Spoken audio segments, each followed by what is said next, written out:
하나님의 행복의 소리.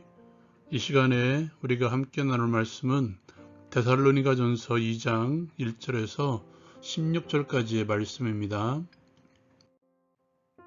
바울 사도는 데살로니가 교회에서의 사역을 회상하며 많은 반대자들의 속임수에도 불구하고 복음을 정직하게 전했던 자신에 대해서 증거합니다.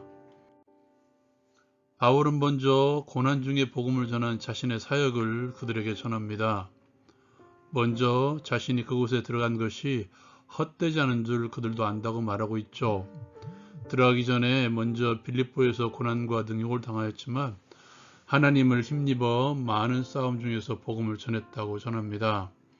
바울은 자신의 복음 전함이 간사함이나 부정, 속임수에서 난 것이 아니라 오직 하나님께 옳게 여기심을 입어 복음을 위탁받았으며 사람을 기쁘게 하려는 것이 아니라 오직 우리 마음을 감찰하시는 하나님을 기쁘시게 하려는 것임을 그들에게 가르칩니다.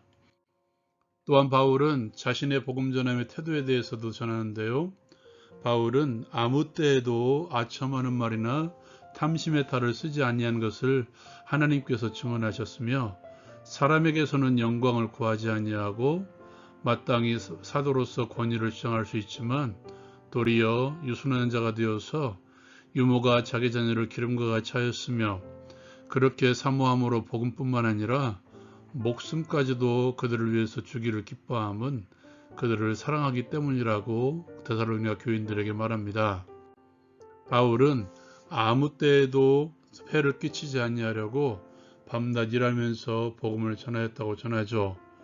또한 믿는 자들을 향해서 거룩하고 옳고 흠없이 행하였는지 너희 즉 데살로니가 교회 교인들과 하나님도 증인이라고 말함으로써 자신의 복음의 삶에 대해서 증거합니다.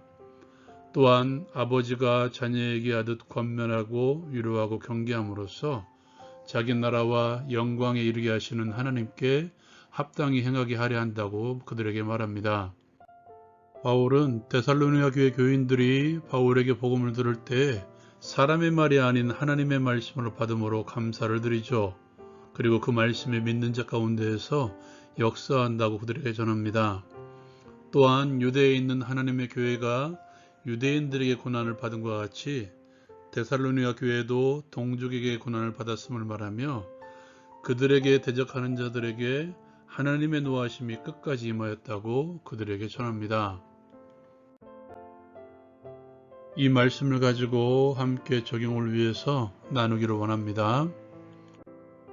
먼저 복음 전도자로 복음으로 서십시오. 신약 성경에서 복음 전도자라고 한다면 누구라도 바울 사도를 꼽을 것입니다. 그가 고린도 교회에 보내는 편지를 보면 우리가 만일 미쳐서도 하나님을 위한 것이요 정신이 온전하여도 너희를 위한 것이니 라고 말씀하고 있죠. 복음에 미친 사람, 복음을 위해 미친 사람, 바울 사도. 이렇게 질문을 드리고 싶네요. 복음 전도자만, 사역자들만 예수의 복음에 미친 사람이 되어야 되는가? 흔히 평신도라고 하는 이들은 복음에 미치면 안 되는 것인가? 이 질문에 어떻게 대답을 하시겠습니까? 오늘 함께 읽은 말씀은 바울 사도가 데살로니가 교회에서 어떻게 사역했는지 우리에게 보여주고 있죠. 비단 복음을 전할 때만이 아닙니다. 복음으로 살아가는 자들, 예수에 미친 그리스도인들의 삶의 태도에도 이 말씀은 적용될 수 있습니다. 먼저 바울 사도는 정직하게 복음을 전했고 정직하게 사역을 감당했습니다. 그는 간사함으로 부정으로 속임수로 하지 않았습니다. 이것을 위해서 바울 사도가 세운 두 가지 원칙은 하나님의 옳게 여기심을 입어 또한 하나님을 기쁘시게 하기 위해서입니다. 이 두 원칙을 기억하십시오. 바울은 사람들이 보기에 정직한 것을 넘어서서 하나님께서 보시기에 정직하게 사역하려고 했다는 것이죠. 다윗의 고백에 의하면 내가 어디에 있든지 거기에 계시는 우리 하나님께서 보시기에 정직하기 위해서 얼마나 많은 노력을 바울 사도가 기울였을까요? 누구라도 하나님께서 보시기에 완벽하게 정직할 수는 없습니다. 순결하고 거룩하신 하나님 앞에서, 모든 것을 아시는 하나님 앞에서 완전한 정직에 이를 수는 없을 것입니다. 그럼에도 불구하고 정직을 위해서 달려갈 수는 있습니다. 이룰 수 없다고 포기하는 것이 아니라 이룰 때까지 힘을 다하는 것이죠. 그러기 위해서 반드시 필요한 것, 반드시 세워야 되는 원칙이 있습니다. 나의 힘이 아닌 성령 하나님의 힘을 의지하는 것이죠. 성령께서 나를 정직으로 이끄시도록 그분에게 자리를 내어 드리라는 것입니다. 바울은 이것을 위해서 아첨하는 말도 탐심도 하지 않았습니다. 바울은 혹시라도 다른 이들에게 복음에, 또한 하나님께 누가 될까봐 밤낮 일하면서 복음을 전했습니다. 복음을 위해서 정직하십시오. 하나님께서 보시기에 정직하려고 하십시오. 하나님께 인정받는 일에 힘을 다하십시오. 그리고 하나님을 기쁘시게 하는 그 일에 힘을 다하십시오. 하나님께서는 정직한 나를 통해서 복음을 전하시며 정직한 나를 통해서 복음의 삶이 무엇인지 드러내기를 원하십니다.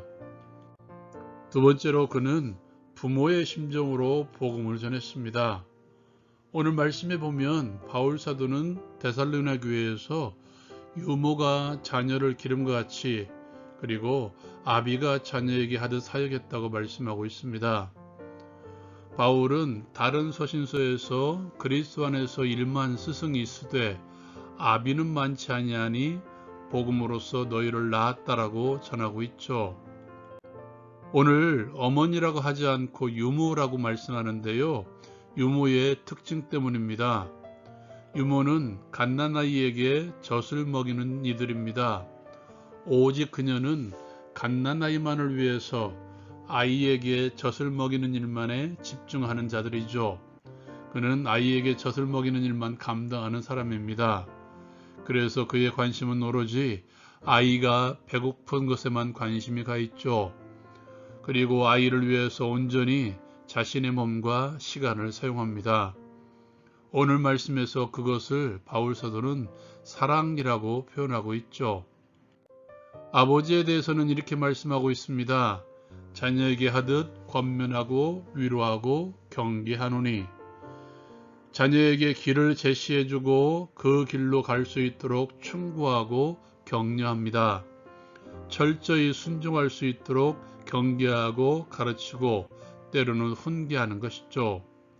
이렇게 유모처럼 때로는 사랑으로, 그리고 아버지처럼 때로는 권위 있게 데살로니가 교회 성도들을 가르쳤던 바울 사도, 이것이 내 주변에 있는 나보다 연약한 자들을 대하는 우리의 모습의 태도이어야 됩니다.